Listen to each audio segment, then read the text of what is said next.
Right, next up is how to do a rise alteration, just the rise.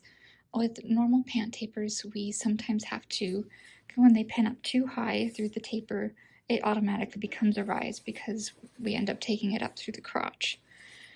However, sometimes a customer will come in and say, hey, I just want the rise. No pant taper, just the rise. There's a number of ways the sales guys will pin this. Sometimes the boss man will try to do like a weird folding thingy and measure between these 2 points to see how much it needs to go up, and then he'll write a number on our card. However, I found the best way is when they pin at the hip directly across from the crotch, from there to there. I find this works the best because then you're getting the measurement without having to measure on their bum or get any pins near that no square and all those things. So from here, you don't need to take down the lengths at all here like you would for a normal taper. I'm just going to measure. This is 3/8. This one is also 3/8.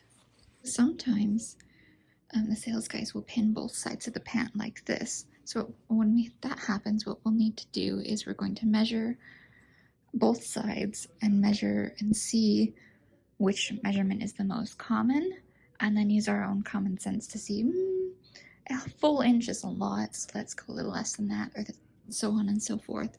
But this is just 3/8.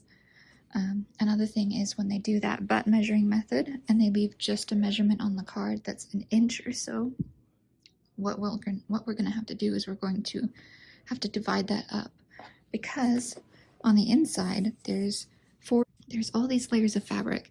So let's say they want an inch taken up in the rise, so we're going to have to take an inch out of here. So if we do a 1/4 of an inch on this side and a 1/4 of an inch on this side, this will equal a half. This will equal a half and an inch total. It'll make more sense from the inside. But for now, let's remove these pins and go to the inside. So now we have just the crotch guard showing. We're going to untack it from these seams here because we're going to work with only the inseams. And pinning at the hips is usually my favorite because I don't have to do as much math as when they just give us the number on the card. And it gives us more of a measurement to go off of rather than just a guess of, oh, I'd like it an inch higher, or so on and so forth. Now we're going to open it from here to here.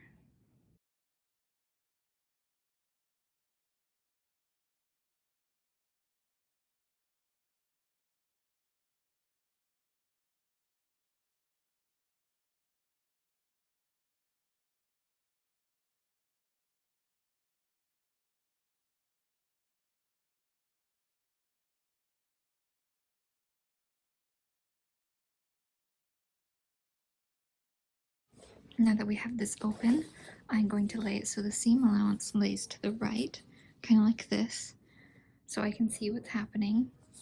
And what we're going to do is we're going to do 3/8 in from here.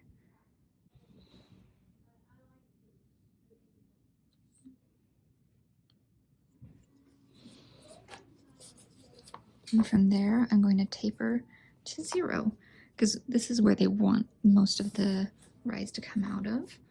Usually like 5 to 6 inches is good for just this kind of alteration. Make note of how much you took out of here, or how much you tapered to 0. And that's about 7 inches for this one. And I'm going to replicate that over here.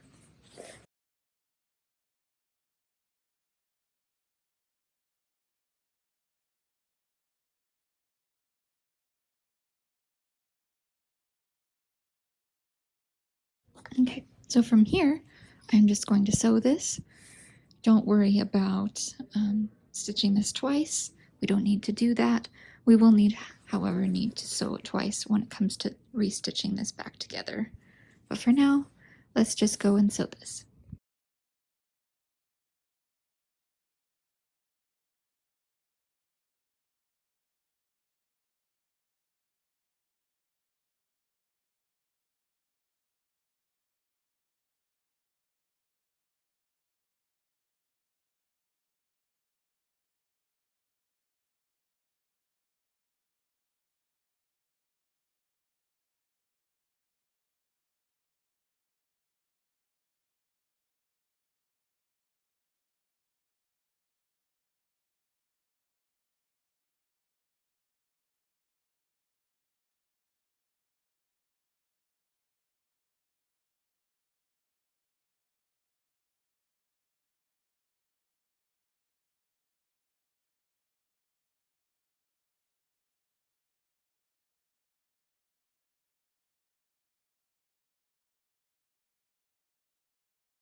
Okay, now that that's been stitched and unpicked and the seam's been pressed open, now I'm going to look at it from this angle. The seam allowance is facing towards the right again. And I'm gonna place a couple pins to help hold these down.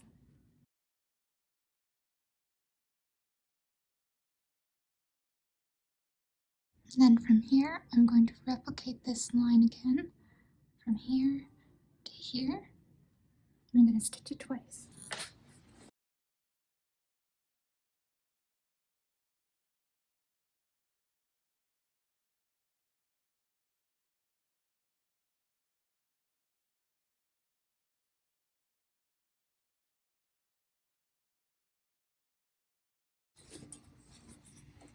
So that's what that looks like. Now we need to reattach the crotch guard. And we want to make sure that we leave enough room and we're not pulling it super tight like this. We want to leave ease in there. You can do this part by hand or by machine, whichever is easier.